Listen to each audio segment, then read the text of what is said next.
Je pense que vous n'êtes tout simplement pas prêt à entendre ce que je vais vous raconter. Est-ce que vous avez déjà imaginé que la vie pouvait être plus intéressante après que vous soyez mort? Et ben c'est exactement ce qui est arrivé à l'homme dont je vais vous parler aujourd'hui. Oui, parce que figurez-vous que cet homme dont je vais vous parler a demandé à être empaillé pour aller faire la fête après.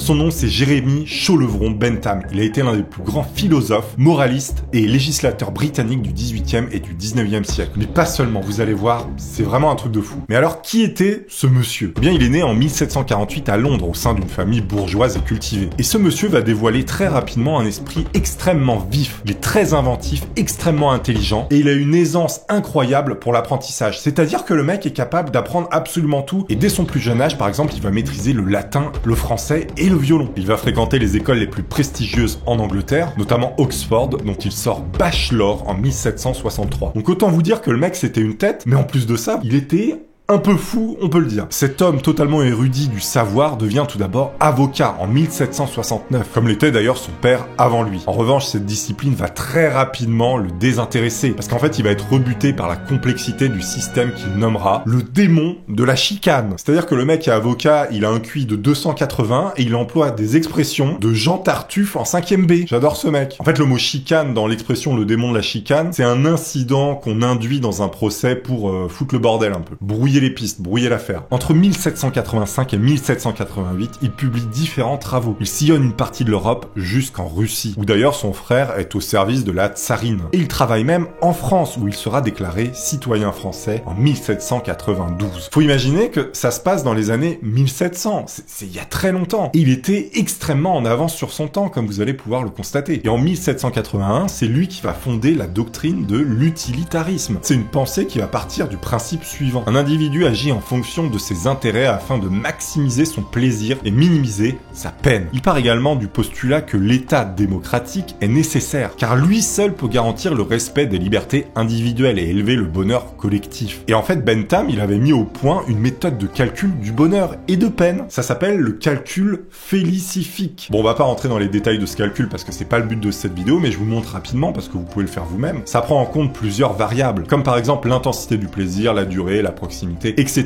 Et tout ça, ça nous fait un calcul. En plus d'être philosophe et de concevoir des calculs du bonheur, le mec construisait des prisons. Oui, des prisons ultra optimisées. Pour vous dire qu'il touchait un petit peu à tout. Oui, parce qu'en fait, il va gagner en notoriété grâce à son concept de panoptique. En fait, c'est un concept visionnaire pour l'époque et ambitieux qu'il définit de prison modèle. Il va donc imaginer une prison circulaire qui déploie sur sa circonférence des cellules ouvertes vers l'intérieur du bâtiment. Au centre, la tour d'inspection, les surveillants qui sont invisibles pour les détenus. Et en fait, ça va permettre aux surveillants de tout voir en une seule minute. Voilà. Là non plus, on va pas rentrer dans les détails, mais faut imaginer que le mec concevait des prisons, était un fin mathématicien, était un fin philosophe. On peut imaginer qu'avec tout ça, sa vie va être un peu tordue. C'est le cas. Vous l'aurez compris, Jérémy Bentham sortait du lot par son originalité et son progressisme. Et comme je vous l'ai dit, c'est pas vraiment sa vie, nous ici, qui nous intéresse, et c'est plutôt ce qui s'est passé après. Son étrange seconde vie.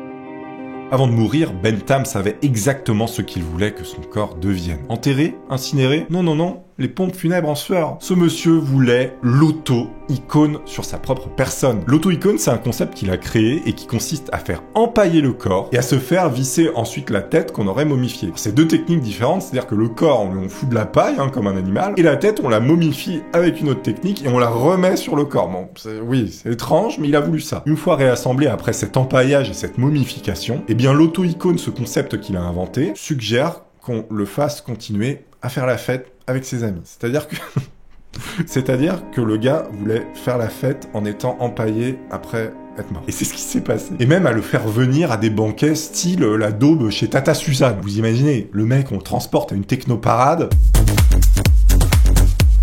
Bentham était tellement déterminé qu'il entraînait régulièrement ses yeux à recevoir des faux globes oculaires. Il s'entraînait à forcer ses yeux avec des globes oculaires pour que ça écarte bien et qu'une fois qu'il est passé de vie à trépas, eh bien, ses amis qui allaient l'empailler, eh bien, ils allaient avoir plus de facilité à lui mettre des faux yeux, quoi. C'est-à-dire que même avant de mourir, le mec se préparait, quoi. Il espérait d'ailleurs que son choix posthume donne envie aux autres. Il voulait que tous ses amis se fassent également empailler. C'est conceptuel, hein. Mais vous l'aurez deviné, le mec était audacieux mais clairement nul en marketing. Absolument personne personne n'a voulu faire pareil que lui. J'imagine bien ses amis quand ils proposent un empaillage en bonne et due forme. Non mais écoute Jérém, je t'assure, si on canne avant de pouvoir assister à la fête de la chipolata, c'est pas grave, inutile de nous empailler, te donne pas de mal. Fort d'une vie bien remplie, c'est donc le 6 juin 1832 que Jérémy Bentham s'est éteint à l'âge de 84 ans. Et c'est à ce moment-là que tout va commencer. Et c'est d'ailleurs ce même jour que son étonnant testament, rédigé 7 jours avant sa disparition, sera révélé. Testament évidemment qui fera honneur à sa réputation d'homme totalement excentrique. Bentham va donc demander dans son testament que son corps soit disséqué entièrement et surtout publiquement par l'un de ses amis, le docteur Southwood Smith. Tous ses proches étaient conviés à la fête et les amis de ses amis qui ont aussi fait venir leurs amis. Autant vous dire qu'il y avait plein de monde pour assister à la momification de leur pote. Ils ont dû être surpris. Parce que c'était un petit peu un guet-apens, en fait, ils ont pas dit que c'était la momification de leur pote. Ils sont arrivés dans la pièce, ils ont découvert ça. C'était un petit peu une fête surprise. Et même si cette pratique était hautement contraire aux mœurs de l'époque, et peut-être même un petit peu encore aujourd'hui, elle n'en restait pas moins scientifiquement parlant importante. Et c'est ainsi que 3 jours après sa mort, le docteur Smith disséqua Bentham devant une assemblée, tout en suivant à la lettre les instructions